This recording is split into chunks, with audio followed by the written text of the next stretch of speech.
ADP tells us where a player is being drafted, and we can use that to our advantage to find players whose ADP does not match their potential output for the season and provide us with a potential steal at that value. I am going to give you some of my favorite players to draft this season that are well underpriced at their ADP so that you can take advantage of it in your fantasy drafts.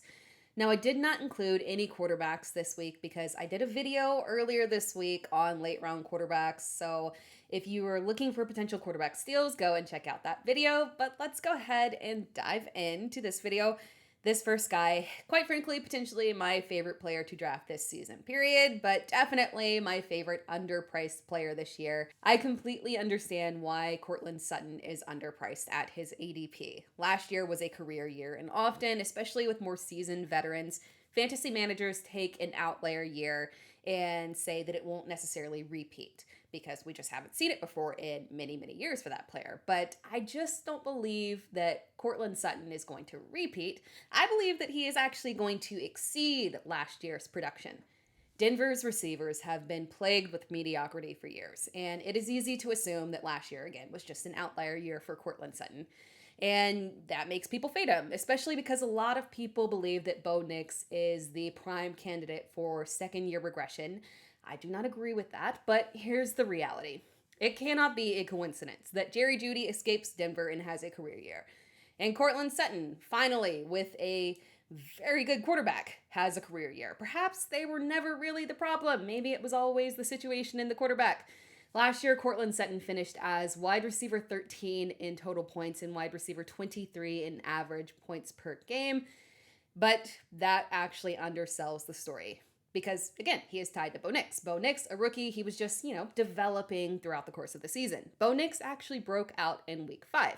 So if you look at week 5 through the end of the season, Courtland Sutton was actually the wide receiver 17 in average fantasy points per game. Again, already above his ADP, but it gets even better, guys. As the season progressed with Nix, Courtland Sutton continued to thrive. If we look at the back half of the season specifically, Sutton was wide receiver 8 in average fantasy points per game. That is insane. The Broncos clearly added some weapons here for Bo Nix, but none of them compared to Courtland Sutton.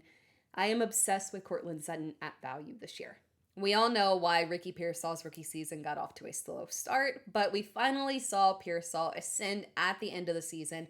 Pearsall finished off the season in weeks 17 and 18 with wide receiver 8 and wide receiver 14 performances in half PPR with a total of 14 receptions for over 200 yards and 2 touchdowns.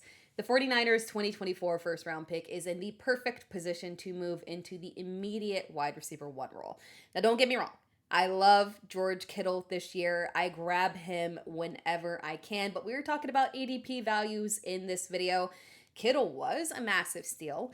Still kind of is, but most of this offseason, it took them a little bit of time before they realized what was happening in San Francisco and that George Kittle's value was going to be massive this year. So now that they're all checked in, ADP, it's finally risen up on him, but Ricky Pearsall is still very reasonable.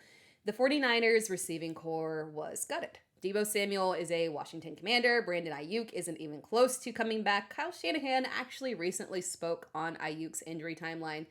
He said that it could be week 6 or week 5 or even week 10. I am not exaggerating. Go look up the exact quote. We do not have a specific return date on him.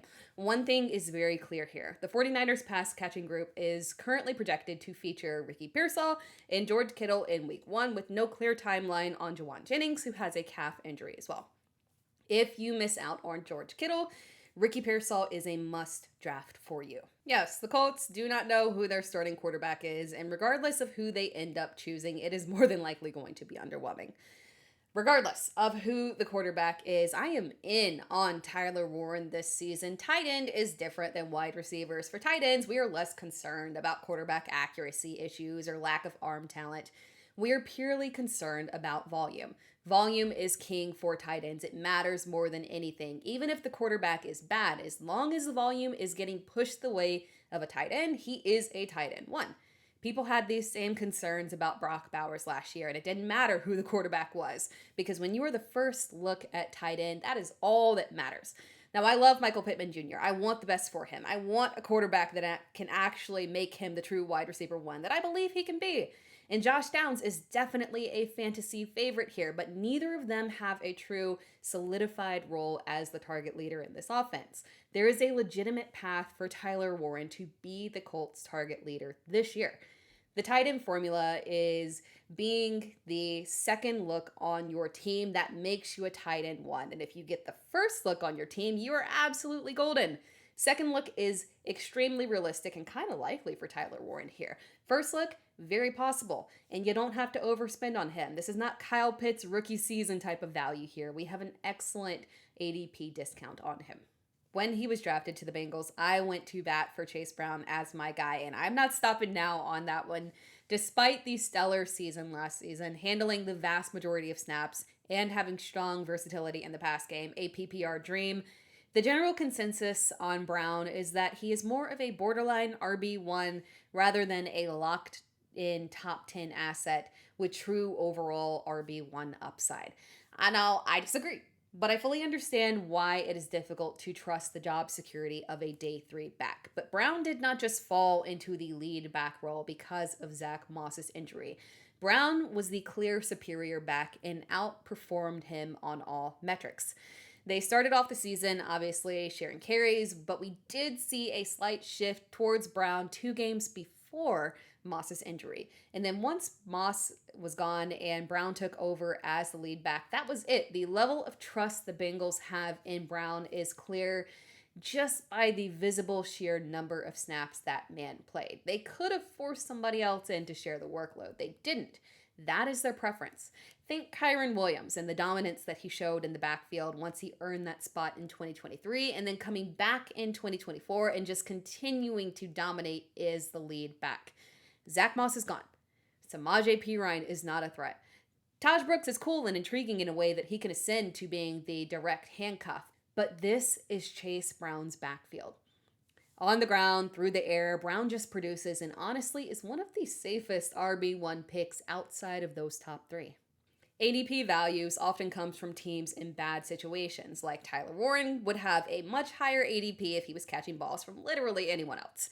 That is the reality of these discounts. But finding the right ones that are locks to pay off, that is key, and Calvin Ridley is one of those guys. We have to look at Calvin Ridley through the correct lens. The problem is that we remember that one spectacular season and the potential of Calvin Ridley, so we're chasing that ceiling and we always get disappointed since Calvin Ridley is just not going to hit that. So it's very easy to call him a bust, but the reality is that Ridley is just a guy that operates as the team's wide receiver 1, but produces wide receiver 2 fantasy numbers, and that's okay. Ridley simply hasn't put up wide receiver 1 numbers in 5 years, and technically speaking, he only did it in 1 year. We just have to look at him for what he is. But we are not paying for a wide receiver 1. We are paying for a low-end wide receiver 3 that is going to give us wide receiver 2 production. The new rookies the Titans have added, they're fun. I love several of them, but at the end of the day, Calvin Ridley is the very first look on this offense, and sheer volume in an offense that has clear upgrade at quarterback is very good at his price. Ridley gutted through 17 seasons in each of the past 2 seasons in a Will Levis fever dream. This season is going to be a vacation for him. I was going to give you a list of 5 players, but I'm feeling a little generous here. Let's do a bonus guy. Now, I love Brock Bowers as much as anyone else, but I feel like our love for Brock Bowers makes Jakobi Meyers very much so overlooked. He is a massive steal at his ADP.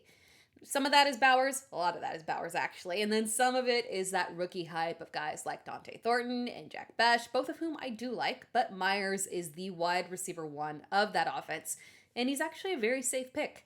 I have the utmost confidence that Meyers will be a top 24 wide receiver, a low-end wide receiver 2, and with the offensive changes, it's possible that the team might have strong enough turnaround that could give Meyers enough volume to maybe even perform as a wide receiver 1. A little far-fetched, but possible. Now, the gap between Bowers and Meyers in last season in terms of targets, if you eliminate the difference of Meyers missing 2 games, that does actually put them nearly dead even. Meyers was pacing just below 50 targets. That's actually huge. The volume should be there for him to easily pay off at his ADP, and maybe with the addition of Geno Smith, he can be provided some increased opportunities in terms of touchdowns too.